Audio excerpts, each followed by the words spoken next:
신명기 16장 1절부터 8절.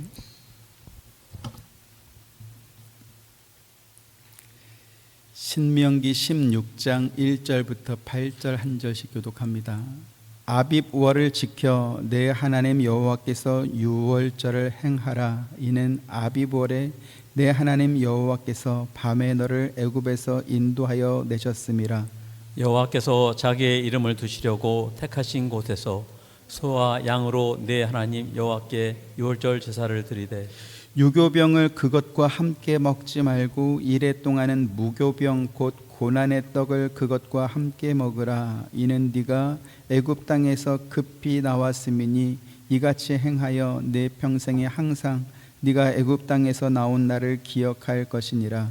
그 이레 동안에는 내 모든 지경 가운데 누룩이 보이지 않게 할 것이요 또 내가 첫날 해질 때에 제사 드린 고기를 밤을 지내 아침까지 두지 말 것이며 유월절 제사를 네 하나님 여호와께서 네게 주신 각 성에서 드리지 말고 오직 내 하나님 여호와께서 자기의 이름을 두시려고 택하신 곳에서 내가 애굽에서 나오던 시가 곧 첫 저녁 해질 때에 유월절 제물을 드리고 네 하나님 여호와께서 택하신 곳에서 그 고기를 구워 먹고 아침에 네 장막으로 돌아갈 것이니라.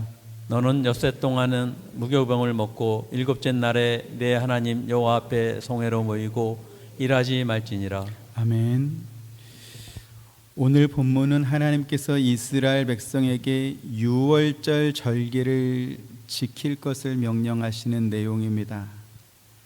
유월절 절기를 아빕월에 지키라고 했는데 아빕이라는 말은 녹색 또는 푸른 이삭이라는 뜻입니다.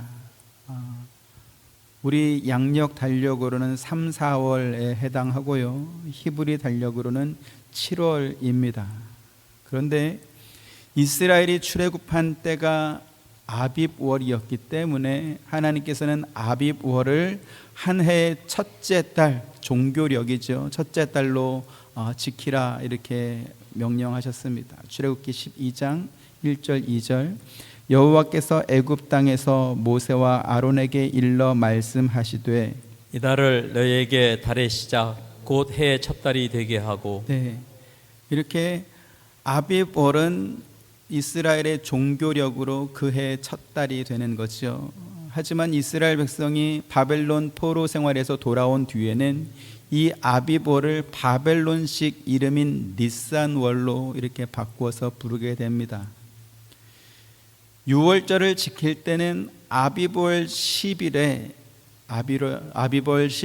1년 된 숫 양 혹은 염소를 정해서 14일까지 간직해 두었다가 14일 저녁에 그 양이나 염소를 잡아서 무교병과 쓴 나물과 함께 먹었습니다. 출애굽기 12장 3절부터 11절 보죠. 너희는 이스라엘 온 회중에게 말하여 이르라. 이달 열흘에 너희 각자가 어린 양을 잡을지니 각 가족대로 그 식구를 위하여 어린 양을 취하되 그 어린 양에 대하여 식구가 너무 적으면 그 집의 이웃과 함께 사람 수를 따라서 하나를 잡고 각 사람이 먹을 수 있는 분량에 따라서 너희 어린 양을 계산할 것이며 너희 어린 양은 흠없고 1년 된 수컷으로 하되 양이나 염소 중에서 취하고 이달 열나흘 날까지 간직하였다가 해질 때에 이스라엘 회중이 그 양을 잡고 그 피를 양을 먹을 집 좌우 문설주와 인방에 바르고 그 밤에 그 고기를 불에 구워 무교병과 쓴 나물과 아울러 먹되 날것으로나 물에 삶아서 먹지 말고 머리와 다리와 내장을 다 불에 구워 먹고 아침까지 남겨두지 말며 아침까지 남은 것은 곧 불사르라. 하나님께서 애굽 전역에 내리신 마지막 장자 재앙은 유월절 밤에 있었습니다. 출애굽기 12장 30절 또 보죠. 시작. 그 밤에 바로와 그 모든 신하와 모든 애굽 사람이 일어나고 애굽에 큰 부르짖음이 있었으니 이는 그 나라에 죽임을 당하지 아니한 집이 하나도 없었음이었더라. 우리는 살면서 재앙과 같은 사건들을 자주 경험합니다. 허리케인이나 토네이도 또는 지진과 같은 자연재해로 인한 사건들이 있고 비행기 사고나 혹은 건물 붕괴와 같은 수많은 희생자가 발생하는 사건들도 우리가 보게 됩니다. 그런가 하면 국가 간의 갈등으로 인해 발생하는 전쟁처럼 해당하는 모든 국민이 희생자가 될 수밖에 없는 안타까운 현실을 경험하기도 합니다. 하지만 6월절 밤에 애굽에 있었던 이 장자 재앙은 그동안 인간이 한 번도 경험하거나 상상해 보지 못한 그야말로 재앙이었습니다. 하나님께서 직접 당신의 사자들을 땅에 보내서 시행했던 그러한 심판이고 재앙이었기 때문에 그렇습니다.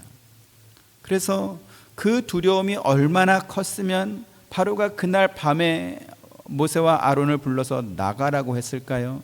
출애굽기 12장 31절 34절 밤에 바로가 모세와 아론을 불러서 이르되 너희와 이스라엘 자손은 일어나 내 백성 가운데서 떠나 너희의 말대로 가서 여호와를 섬기며 너희가 말한 대로 너희 양과 너희 소도 몰아가고 나를 위하여 축복하라 하며 애굽 사람들은 말하기를 우리가 다 죽은 자가 되도다 하고 그 백성을 재촉하여 그 땅에서 속히 내보내려 하므로 그 백성이 발교되지 못한 반죽을 담은 그릇을 옷에 싸서 어깨에 매니라. 네, 6월절 밤에 애굽에 내린 장자 재앙으로 인해서 애굽 사람들은 다 죽은 자가 되었다라고 말합니다.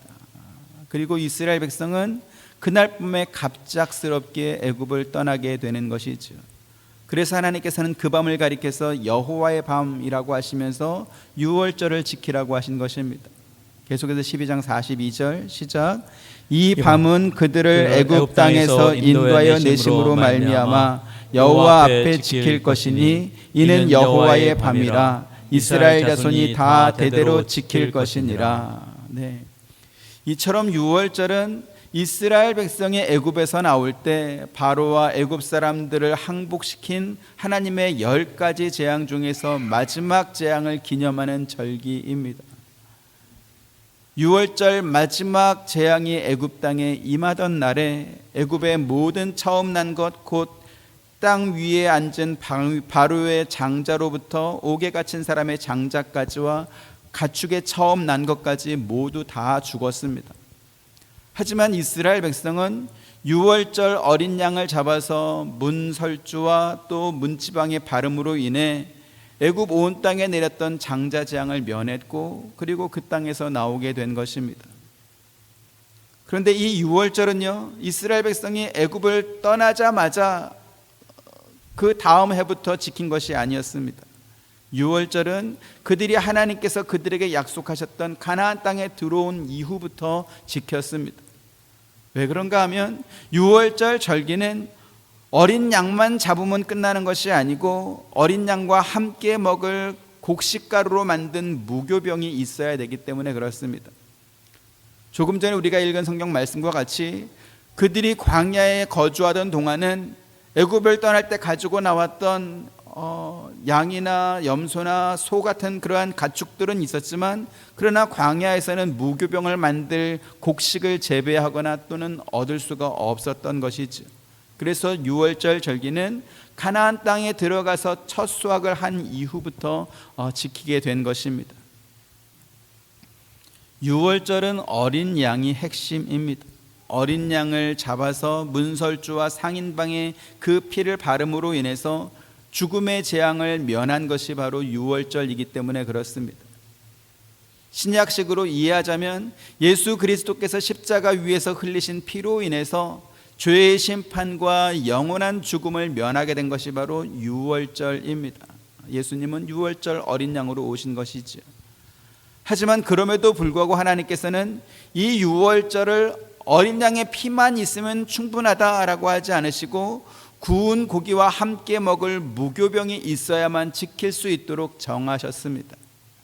여기에는 중요한 영적인 이유가 있습니다. 출애굽의 완성은 애굽을 떠났다고 해서 끝나는 것이 아니고 가나안 땅에 들어와야 비로소 완성되는 것이기 때문에 그렇습니다. 출애굽기 12장 14절부터 17절 너희는 이 날을 기념하여 여호와의 절기를 삼아 영원한 규례로 대대로 지킬지니라. 너희는 이래 동안 무교병을 먹을지니 그 첫날의 누룩을 너희 집에서 제하라. 무릇 첫날부터 일곱째 날까지 유교병을 먹는 자는 이스라엘에서 끊어지리라. 너희에게 첫날에도 성회요 일곱째 날에도 성회가 되리니 너희는 이 두 날에는 아무 일도 하지 말고 각자의 먹을 것만 갖출 것이니라. 너희는 무교절을 지키라. 이날에 내가 너희 군대를 애굽 땅에서 인도하여 내었음이니라. 그러므로 너희가 영원한 규례를 삼아 대대로 이날을 지킬지니라. 아멘. 유월절 절개는 다른 말로 무교절이라고도 부릅니다. 유월절을 지킬 때 밀가루 반죽에 누룩을 넣어서 부풀릴 시간이 없기 때문에 이 반죽한 덩어리를 그대로 바로 구운 이 무교병과 함께 먹었기 때문에 무교절이라고 한 것입니다. 이스라엘 백성이 누룩이 없는 무교병을 먹어야 됐던 이유는 애굽의 장자 재앙이 예상하지 못한 밤에 갑작스럽게 일어났고 그날 그곳을 떠나야 했기 때문에 그렇습니다. 이처럼 유월절은 어린 양의 피로 죄의 심판과 사망이 넘어간 것만 뜻하는 것이 아니고 누룩이 없는 떡을 함께 먹고 나왔기 때문에 무교절이라고 말한 것이죠. 출애굽기 12장 11절 같이 또 봅니다. 너희는 그것을 이렇게 먹을지니 허리에 띠를 띠고 발에 신을 신고 손에 지팡이를 잡고 급히 먹으라. 이것이 여호와의 유월절이니라. 유월절 어린 양의 고기와 무교병을 먹을 때 허리에 띠를 띠고 발에 신을 신고 손에 지팡이를 짚고 급히 먹으라 라고 말했습니다. 왜요? 유월절은 구원이 끝나는 날이 아니고 구원이 시작한 날, 출발되는 날이기 때문에 그렇습니다. 그래서 유월절은 어린 양을 잡은 그날 하루만 지키는 것이 아니고 그날부터 이래 동안은 무교병 곧 고난의 떡을 함께 먹으며 지키는 무교절과 연결해서 지키도록 되어 있었던 것입니다. 유월절이 그 구원이 시작된 날이라고 말씀드렸습니다. 시작이라는 말은 끝이 있다라는 것이고 끝에 제대로 도달하지 않으면 그 시작은 별 의미가 없습니다. 처음 시작은 거창하지만 갈수록 힘이 떨어져 가지고 그 끝이 매우 보잘것없이 되는 것을 가리켜서 용두사미라고 말합니다. 그렇게 용두사미가 되었을 때 시작은 별 의미가 없죠. 그래서 사람들은 시작한 일을 끝까지 잘 마무리해서 좋은 결과나 훌륭한 어떤 업적을 남기는 것, 그러한 것을 뜻하는 유종의 미를 훨씬 더 중요하게 여기는 것입니다. 자, 그러면 유월절을 주신 그 끝은 무엇입니까? 그 끝은 하나님께서 약속하신 가나안 땅에 들어오는 것입니다. 유월절 은혜로 이스라엘 백성이 430년간 종으로 살았던 애굽을 떠나게 되었는데 그 떠난 그 출발이 의미가 있고 자랑이 되기 위해서는 그들이 도착하는 가나안 땅이 애굽보다 좋아야 되지 않겠습니까? 그래서 하나님께서는 가나안 땅을 가리켜서 젖과 꿀이 흐르는 땅이다 이렇게 말씀했습니다. 신명기 6장 3절 같이 봅니다. 시작. 이스라엘아 듣고 삼가 그것을 행하라. 그리하면 네가 복을 받고 내 조상들의 하나님 여호와께서 내게 허락하심 같이 젖과 꿀이 흐르는 땅에서 네가 크게 번성하리라. 아멘. 그런데 지금 이 말씀을 바꾸어 말하면 그들이 애굽을 떠나서 가나안 땅에 들어가지 않았다라고 한다면 그들이 단지 애굽을 떠났다라는 것만으로는 그들의 감사가 계속 이어지지 못한다라는 것을 의미합니다. 그 대표적인 예가 이스라엘 백성이 애굽을 떠나서 홍해를 건넌 후 한 달 만에 우리가 애굽에 살 때는 배불리 먹고 잘 살았는데 왜 우리를 여기까지 인도해내서 전부 다 죽게 하느냐라고 하나님을 원망했던 사건이 벌어졌기 때문에 그렇습니다. 이스라엘 백성은 하나님께서 애굽에 내렸던 10가지 재앙을 목격했습니다. 홍해의 기적도 경험했습니다. 그런데 그들의 현재 위치가 젖과 꿀이 흐르는 가나안 땅이 아니고 광야였기 때문에 이럴 바에는 차라리 우리가 애굽에 살 때가 훨씬 좋았다 이렇게 원망하기에 이르렀던 것이죠. 출애굽기 16장 1절에 3절 이스라엘 자손의 온 회중이 엘림에서 떠나 엘림과 시내산 사이에 있는 신광야에 이르니 애굽에서 나온 후 둘째 달 15일이라. 이스라엘 자손 온 회중이 그 광야에서 모세와 아론을 원망하여 같이 이스라엘 자손이 그들에게 이르되 우리가 애굽 땅에서 고기가마 곁에 앉아 있던 때와 떡을 배불리 먹던 때에 여호와의 손에 죽었더라면 좋았을 것을 너희가 이 광야로 우리를 인도해 내어 이 온 회중이 줄여 죽게 하는도다. 네. 신명기 33장 3절에 보면 이스라엘 백성이 출애굽한 달은 1월 15일이었습니다. 그런데 430년간 노예로 살던 그 출애굽의 감격과 기쁨, 그리고 홍해 바다를 발로 걸어서 건넌 그 놀라운 경험과 또 자기들을 추격하던 애굽 군대가 자기들이 걸어 건너왔던 그 바다에 빠져 죽는 것을 목격했던 그 놀라운 감동이 한 달도 채 지속되지 못했던 것입니다. 그래서 우리가 지금 보고 있는 말씀과 같이 애굽을 떠난 지 한 달 만에 차라리 우리가 애굽에 살 때가 더 좋았다라고 하는 불평과 원망이 나오게 되었던 것입니다. 이러한 모습은 오늘날 신앙생활하는 우리도 비슷하게 경험하는 바입니다. 예수 그리스도의 십자가 구원이 본인에게 준 은혜인 것을 믿고 또 고백하게 되는 회심의 경험, 또 세례의 감동이 있습니다. 구원받은 성도로 살게 되는 새로운 시작이 누구에게나 다 있다라는 것이죠.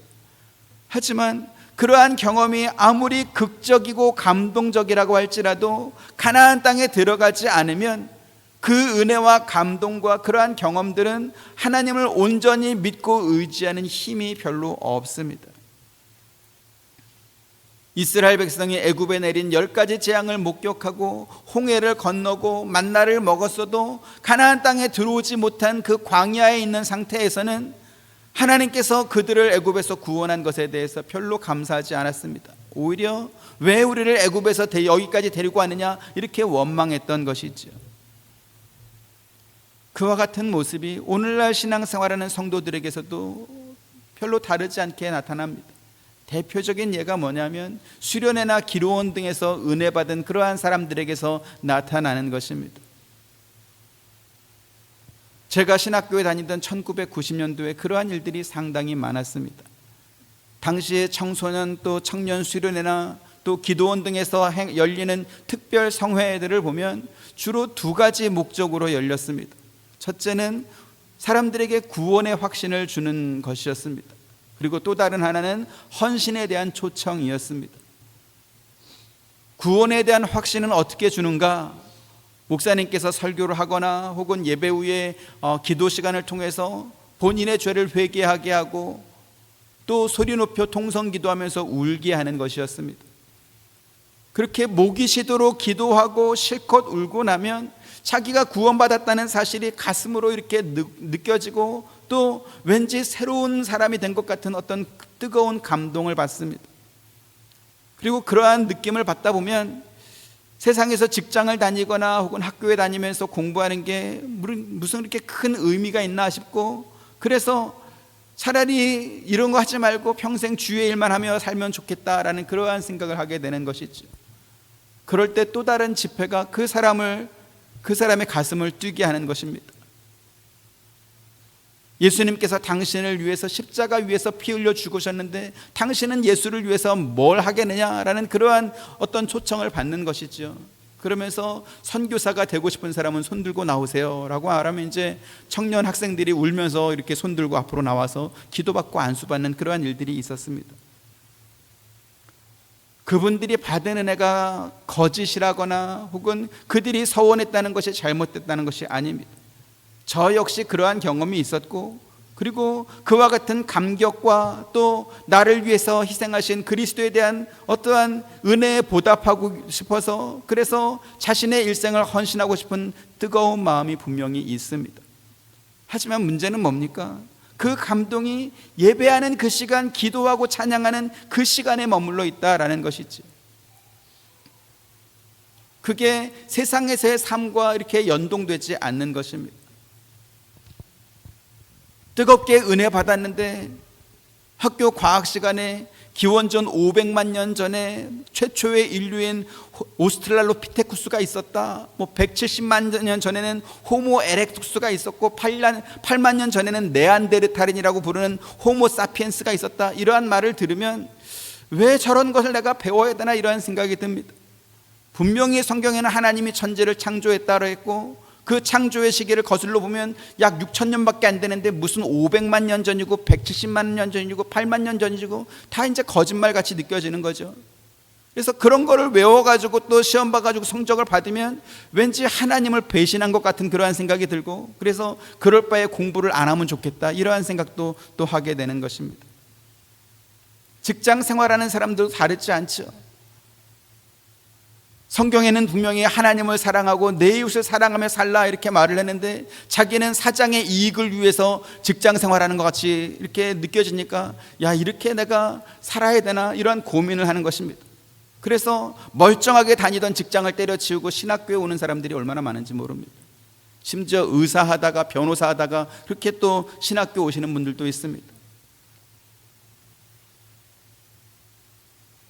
그분들이 구원의 확신을 얻고 또 선교사나 목회자로 헌신하고자 이렇게 신학교에 입학하는 것이 잘못됐다라는 말이 아닙니다. 문제는 그 이후의 일들을 생각하지 않는다는 것이고 세상에서의 삶에 대해서 분명한 성경적 지식을 갖지 않았다라는 것이죠. 오늘날은 신정체제로 통치되던 중세 유럽처럼 신부가 되고 사제가 되고 목사만 되면 그 사람 본인뿐만 아니라 가족 모두의 생활이 이렇게 활짝 피는 그러한 시대가 아닙니다. 종교개혁이 일어나기 전에 교회는 어땠습니까? 돈을 받고 성직을 매관매직했을 만큼 그렇게 해서라도 성직자가 되기만 하면 그 이상의 돈을 벌던 그러한 때가 있었습니다. 하지만 지금은 그런 세상이 아니죠. 통계를 보면 전체 목회자의 35% 정도 되는 그러한 사람들이 현재 이중 직업을 갖고 있다고 합니다. 목사만으로는 살 수가 없기 때문에 택배 기사를 하든 뭐를 하든 다른 직업을 갖는 것입니다. 또 이중 직업을 경험했던 목회자의 수도 55% 이상이 된다 이렇게 통계로 나와 있습니다. 근데 사실은요, 목회자의 이중 직업에 관한 이러한 이슈가 최근에 불거져서 그렇지 제가 신학교 다닐 때만 해도 개척교회 하면서 카페를 운영하거나 어린이집을 운영하거나 혹은 구청 같은 데서 이렇게 발주받은 공부방을 운영하는 그러한 분들이 상당히 많았습니다. 무슨 말입니까? 내가 은혜를 받고 주의 일을 하겠다, 이렇게 일생을 헌신하겠다 이렇게 나서면 하나님께서 내 모든 생활을 책임져 주고 오직 주의 일만 할 수 있도록 그렇게 해주지 않는다라는 것입니다. 홍해를 건너서 광야로 들어온 이스라엘 백성이 마실 물을 걱정하고 먹을 음식이 없다고 원망한 것을 보지 않습니까? 하나님께서 불기둥으로 보호해 주어도 밤에 추워서 이렇게 불을 때울 장작을 주우러 다니는 그러한 모습도 성경에 기록되어 있지 않습니까? 내 일생을 주님께 바치겠다라는 그러한 마음으로 직장도 포기하고 나왔지만 그러나 그 사람의 삶의 문제는 여전히 그 사람 앞에 있는 것입니다. 제가 남아공에 선교사로 가서도 똑같은 경험을 했습니다. 저는 일단 선교지에 가기만 하면 하나님께서 먹고 사는 문제는 해결해 줄 거라는 그러한 강력한 믿음이 있었습니다. 그래서 자신만만하게 후원 교회도 없고 교단 파송도 받지 않고 선교 편지도 한 번도 보내보지 않고 그냥 무작정 갔던 것입니다. 그런데 5살, 3살 아이들을 데리고 남아공에 들어가서 3개월이 지나고 6개월이 지나도 무슨 선교 후원은커녕 선교사로 일할 수 있는 곳도 없었습니다. 그냥 아무것도 하지 않고 시간만 보내는 거죠. 오히려 이렇게 할 일이 없으니까, 선교사로 할 일이 없으니까 이제 아이들 낮에 집 앞에서 이렇게 놀고 있다가 저 멀리서 흑인들이 이렇게 걸어오면 아이들 데리고 빨리 집 안에 들어가서 문 닫고 이렇게 숨었습니다. 아프리카의 흑인들한테 복음을 전하겠다고 한 사람이 흑인들 걸어온 걸 보면서 무서워가지고 이렇게 도망간 거죠. 그 주변의 선교사님들이 무섭다, 조심해야 된다라고 하니까 혹시나 아이들, 그분들이 아무것도 한 게 없는데 그냥 걸어서 가는데 아이들이 위험할까 싶어가지고 집으로 데려가서 숨었던 것입니다. 이런 모순이 어디 있습니까? 그럴 것 같으면 뭐 하려고 아프리카까지 갔을까요? 그런데 그렇게 대책 없이 기다리던 시간이 1년 가까이 됐던 것입니다. 그 기간 동안 아무것도 할 일 없이 그냥 집에서 기다리는 그 시간 동안 내가 남아공에 남아서 선교사를 하는 게 맞는지, 혹은 한국으로 돌아가야 하는지 얼마나 많은 기도를 했는지 모릅니다. 하지만 그 침묵의 시간, 그 기다리는 시간이 지나고 나자 하나님께서 선교사의 길을 열어주었습니다. 그래서 비로소 그 다음 해부터 이제 선교사 일을 할 수 있게 된 것이죠. 자, 그러면 내가 선교사 일을 이제 본격적으로 할 수 있게 되고 또 선교 후원도 안정적으로 이렇게 이루어지면 그 다음부터는 모든 일이 만사 형통이었을까요? 그렇지 않습니다. 목회자가 아니고 세상 사람도 하지 않을 것 같은 이상한 일을 하는 선교사님 때문에 잠도 자지 못하는 그러한 날들이 얼마나 많은지 모릅니다. 왜 그러한 일들이 벌어질까요? 우리의 위치가 가나안이 아니고 여전히 광야이기 때문에 그런 것입니다. 여호수아 5장 13절부터 15절 봅니다. 여호수아가 여리고에 가까이 이르렀을 때에 눈을 들어 본즉 한 사람이 칼을 빼어 손에 들고 마주 서 있는지라. 여호수아가 나아가서 그에게 묻되 너는 우리를 위하느냐 우리의 적들을 위하느냐 하니 그가 이르되 아니라 나는 여호와의 군대 대장으로서 지금 왔느니라 하는지. 여호수아가 얼굴을 땅에 대고 엎드려 절하고 그에게 이르되 내 주여 종에게 무슨 말씀을 하려 하시나이까. 같이 여호와의 군대 대장이 여호수아에게 이르되 내 발에서 신을 벗으라. 네가 선 곳은 거룩하니라 하니 여호수아가 그대로 행하니라. 아멘. 14절과 15절에 여호와의 군대 대장이 나옵니다. 성경학자들은 이 여호와의 군대 대장이 성자 하나님이신 예수님으로 이렇게 봅니다. 왜냐하면 천사들은 사람으로부터 절을 받지 않기 때문에 그렇습니다. 요한계시록 19장 9절 10절 천사가 내게 말하기를 기록하라. 어린 양의 혼인잔치에 청함을 받은 자는 복이 있도다 하고 또 내게 말하되 이것은 하나님의 참되신 말씀이라 하기로 내가 그 발 앞에 엎드려 경배하려 하니 그가 나에게 말하기를 나는 너와 및 예수의 증언을 받은 내 형제들과 같이 된 종이니 삼가 그리하지 말고 오직 하나님께 경배하라. 예수의 증언은 예언의 영이라 하더라. 예. 이처럼 천사는 하나님께서 맡기신 일을 하는 종일 뿐이지 천사가 사람으로부터 절이나 경배를 받는 그러한 존재는 아닙니다. 그런데 여호와의 군대 대장으로 오신 이분은 여호수아가 얼굴을 땅에 대고 절을 할 때 그 절을 받았지요. 그래서 이 여호와의 군대 대장을 성자 하나님으로 보는 것입니다. 성부 하나님은 죄인인 인간이 만날 수 없습니다. 그래서 중재자요 중보자이신 예수님께서 여호와의 군대 대장으로 여호수아를 찾아왔던 것입니다. 그 예수님께서 여호수아에게 뭘 명령하고 있습니까? 네 발에서 신을 벗으라. 네가 선 곳은 거룩한 곳이니라. 이렇게 말합니다. 신발은 인간의 죄악된 행위를 의미합니다. 오염되고 더러운 땅을 밟는 신발을 신고 거룩하신 하나님 앞에 설 수 없는 것이죠. 자, 그러면 왜 예수님께서 여호와의 군대 대장으로 여호수아를 찾아오셨을까요? 지금 여호수아가 예수님을 만난 장소는 요단강을 건너서 가나안 땅으로 들어오긴 했지만 그러나 아직 여리고성을 무너뜨리기 전입니다. 다시 말씀드려서 가나안 땅을 자기들의 기업으로 받을 수 있을지 없을지 아직 확신할 수 없는 그러한 상태에서 지금 예수님을 만난 것입니다. 그렇게 요단강을 건너왔는데 어떤 사람이 칼을 빼서 손을 들고 여호수아와 이스라엘 백성 앞에 마주 서 있는 것을 보게 된 것입니다. 그래서 여호수아가 그 사람에게 묻는 것이죠. 너는 우리를 위하느냐 우리의 적들을 위하느냐 이렇게 물은 것입니다. 당신은 아군입니까 적군입니까 물은 것이죠. 그러자 예수님이 뭐라고 대답합니까? 나는 여호와의 군대 대장으로 지금 왔느니라 하는지라. 이렇게 이스라엘 백성이 가나안 땅에 들어오니까 예수님께서 여호와의 군대 대장으로 그곳에 있었던 것입니다. 지금 바꿔 말하면 이스라엘 백성이 요단을 건너기 전에 광야에 있을 때에는 여호와의 군대 대장이 그들에게 없었다라는 뜻이 되는 것입니다. 물론 그들이 광야 생활을 할 때 하나님께서 구름 기둥과 불 기둥으로 그들을 인도하셨고 만나와 메추라기도 보내주셨고 또 반석에서 물도 내주셨고 그들의 앞길을 막는 아말렉이나 혹은 모압 족속을 물리쳐 주셨습니다. 또 주변 나라와 또 민족들에게 큰 두려움을 줘서 이스라엘 백성들을 해치지 못하도록 그렇게 막아주기도 했습니다. 하지만 이스라엘 백성이 광야에서 그와 같은 하나님의 보호와 기적을 경험했음에도 불구하고 광야라고 하는 곳은 하나님께서 이스라엘 백성을 구원하신 목적지가 아니었다라는 것이죠.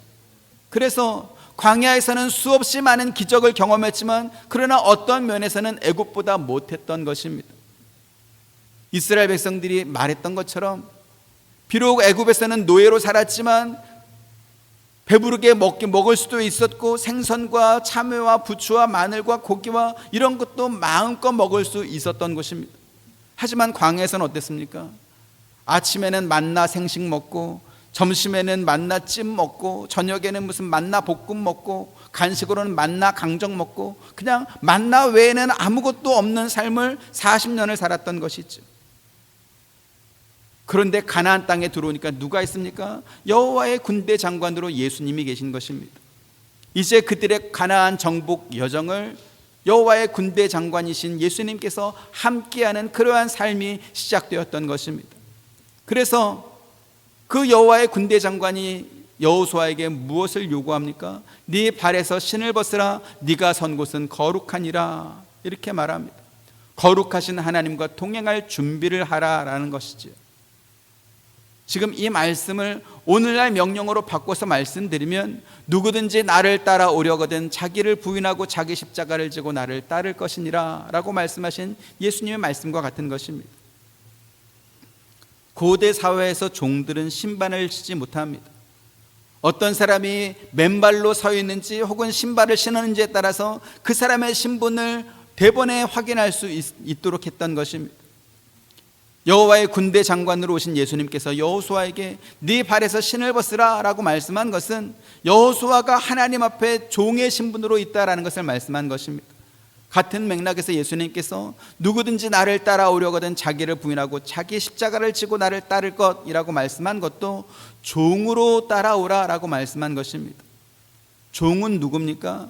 종은 짐을 지고 주인을 따르는 사람입니다. 주인이 짐을 지고 종을 따르지 않습니다. 기독교 신앙의 원리가 바로 이 말씀 속에 고스란히 담겨 있는 것입니다. 하지만 오늘날 성도들은 기독교 신앙을 어떻게 이해하고 있죠? 자기가 비전과 계획을 세워놓고 하나님은 내가 하는 일을 도와주는 어떤 조력자로 있기를 원하고 있습니다. 그래서 오늘날 교회에서 어떤 사람이 믿음이 좋은 사람인가? 하나님의 조력을 더 많이 받아서 효과적으로 받아내는 사람이 믿음이 좋은 사람이라고 여기는, 속된 말로 용한 사람으로 여겨지는 그러한 분위기가 있습니다. 아마도 여러분 주변에도 그러한 사람들이 몇 명씩 있을 것입니다. 기도 잘하는 목사님, 예언 잘하는 권사님, 안수만 하면 병 낫게 해주는 그러한 목사님, 이러한 사람들이 얼마나 많은지 모릅니다. 그런데요, 그런 식의 어떠한 기도 응답들은 원망이든 불평이든 어쨌든 사람의 필요가 채워지고 또 전쟁과 같이 위험한 상황에서도 즉각적인 하나님의 도움이 있었던 그곳은 광야였습니다. 반면에 이스라엘 백성이 가나안 땅에 들어가면 하나님께서 뭐라고 말씀하십니까? 신명기 6장 5절 같이 보죠. 시작. 너는 마음을 다하고 뜻을 다하고 힘을 다하여 내 하나님 여호와를 사랑하라. 네, 가나안 땅에 들어가거든 내 하나님 여호와를 사랑하라라고 말합니다. 어떻게 하는 것이 여호와 하나님을 사랑하는 것입니까? 요한복음 14장 15절 같이 보면 시작. 너희가 나를 사랑하면 나의 계명을 지키리라. 지금 이 말씀은 하나님께서 시내 산에서 모세에게 주셨던 말씀과 똑같은 것입니다. 출애굽기 20장 6절 시작. 나를 사랑하고 내 계명을 지키는 자에게는 천대까지 은혜를 베푸느니라. 네, 하나님을 사랑하는 것이 곧 하나님의 계명을 지키는 것이라는 이 사실은 이스라엘 백성 모두가 다 알고 있는 내용이었습니다. 느헤미야 1장 5절 또 보시죠. 시작. 이르되 하늘의 하나님 여호와 크고 두려우신 하나님이여 주를 사랑하고 주의 계명을 지키는 자에게 언약을 지키시며 긍휼을 베푸시는 주여 간구하나이다. 네. 느헤미야는 하나님이 어떠한 분이신가? 주를 사랑하고 주의 계명을 지키는 자에게 언약을 지키시고 긍휼을 베푸시는 분이라고 그렇게 이해했습니다. 또 보지요. 다니엘 9장 4절 시작.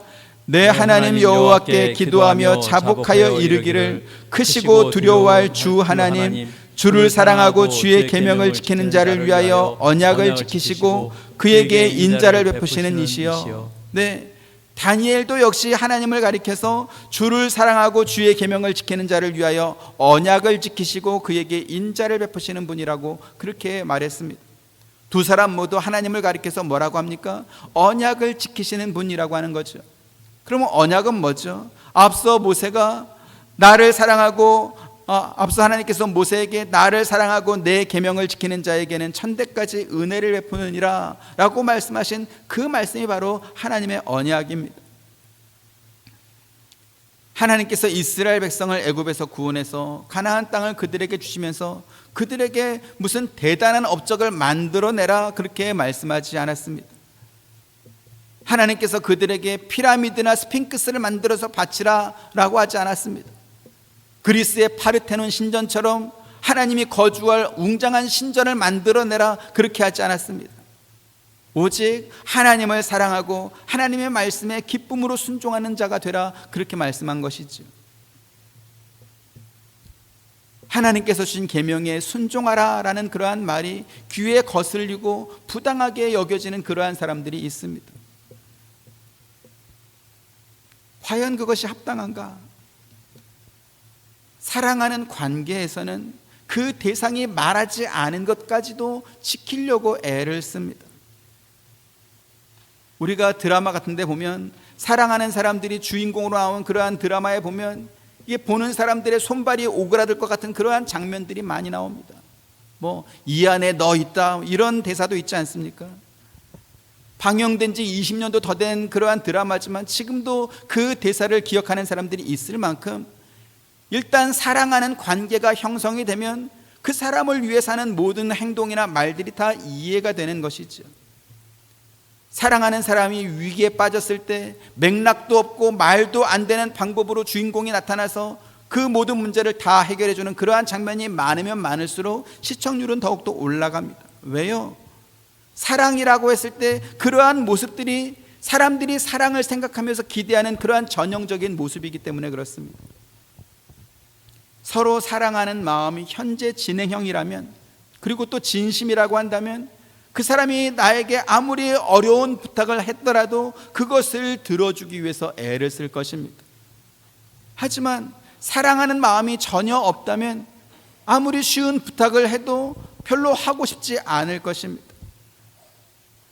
하나님께서 주신 계명을 지키는 것이 부담스럽고 부당하게 느껴지는 이유가 뭡니까?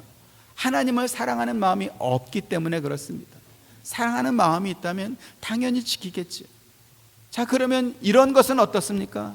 누군가를 사랑하는 마음이 진심이고 또 그 사람을 위해서 뭔가 해주고 싶은 마음이 분명히 있는데, 그런데 자기가 좋아하는 방법으로 그것을 하는 것입니다. 그럼 과연 그것은 사랑일까? 저희가 남아공에 있을 때 함께 사역하던 목사님이 있었습니다. 저보다 2살 많은 목사님이었는데 그때까지 결혼을 하지 않았던 목사님이 있었습니다. 그래서 그분에게 학교 후배인 제 그 전도사님을 소개시켜 주셔서 두 분이 이제 결혼을 하게 됐습니다. 그 목사님은 결혼하기 전까지 우리 집에서 같이 살았습니다.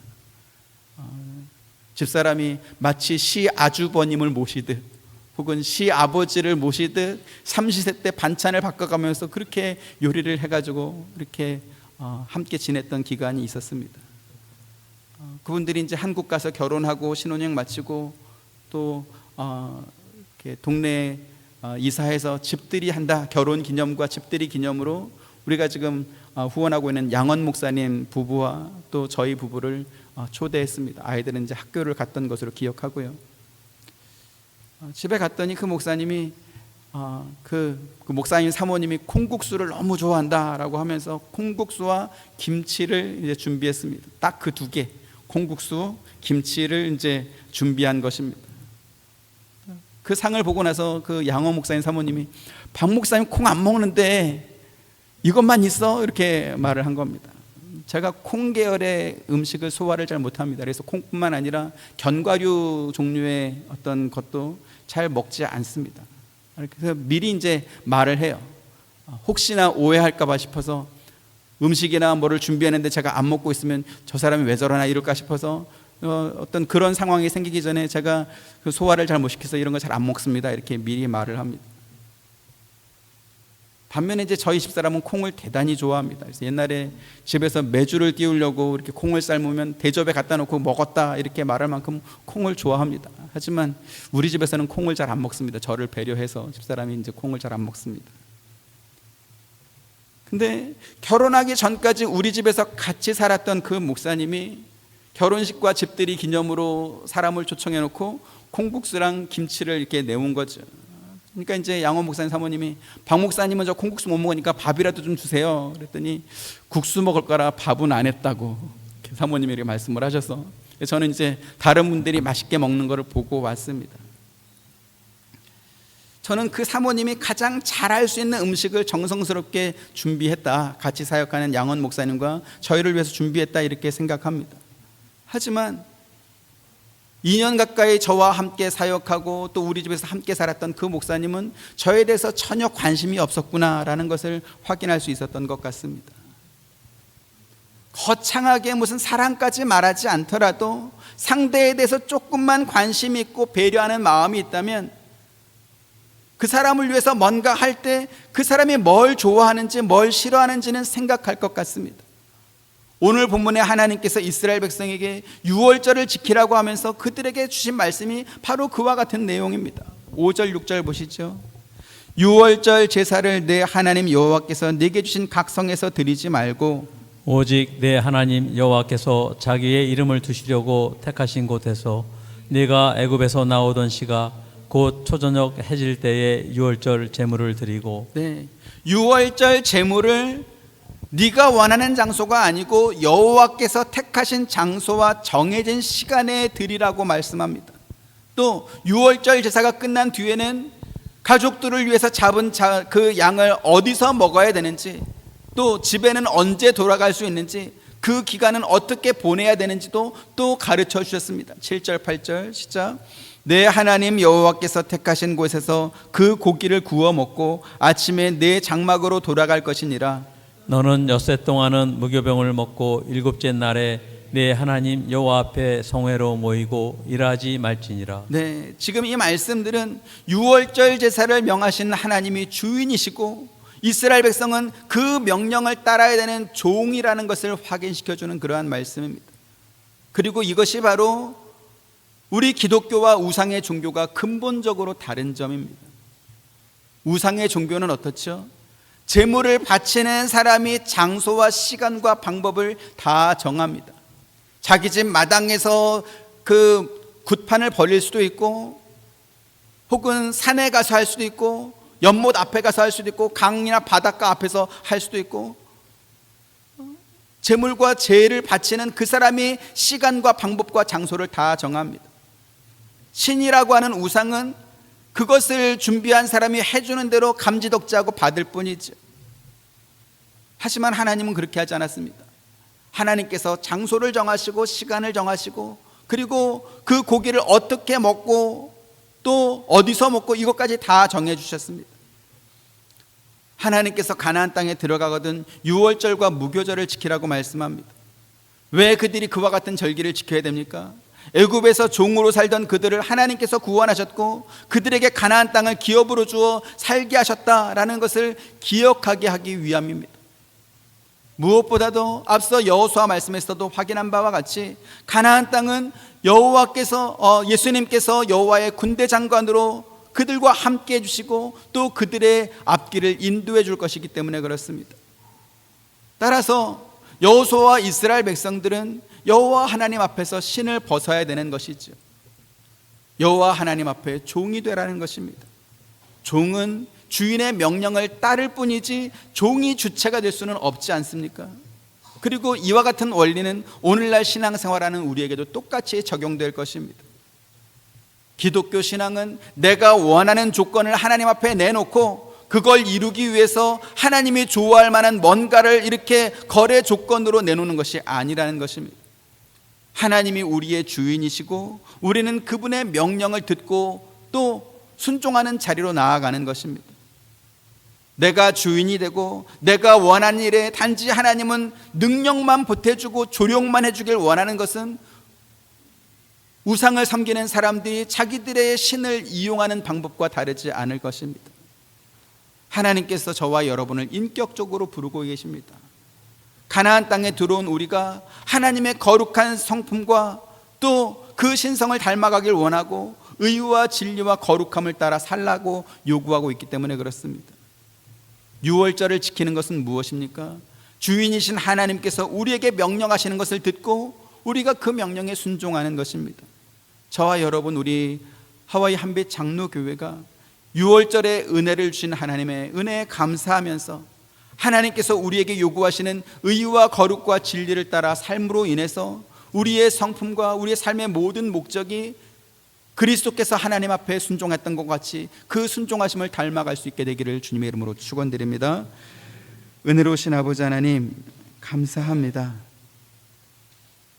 허물과 죄밖에 없는 우리를 하나님의 거룩한 아들을 이 땅에 보내심으로 인해 또 우리 대신 희생함으로 인해 우리의 죄를 용서하시고 의롭다 하시고 하나님의 백성과 자녀로 삼아주심을 감사드립니다. 하나님께서 유월절 절기를 지키라고 말씀하셨습니다. 이 절기는 우리가 하나님의 말씀에 순종함으로 지킬 수 있는 것임을 오늘 성경을 통해서 가르쳐 주시니 감사드립니다. 우상을 섬기는 자들처럼 내 요구와 내 조건을 하나님께 내놓고 거래하는 그러한 불손한 신앙생활이 아니라 하나님 앞에 신발을 벗은 종과 같이 주의 말씀을 듣고 순종하며 나아가는 우리 모두가 될 수 있도록 우리에게 믿음을 더하여 주옵소서. 예수님의 이름으로 기도드립니다. 아멘. 지금은 우리 주 예수 그리스도의 은혜와 하나님의 크신 사랑과 보혜사 성령님의 감화감동 교통하심이 주의 말씀을 듣고 순종하며 나아가길 원하는 사랑하는 모든 성도님들의 머리 위에와 가정과 생업 가시는 모든 일들 가운데 지금부터 영원토록 함께 있기를 축원하옵나이다. 아멘.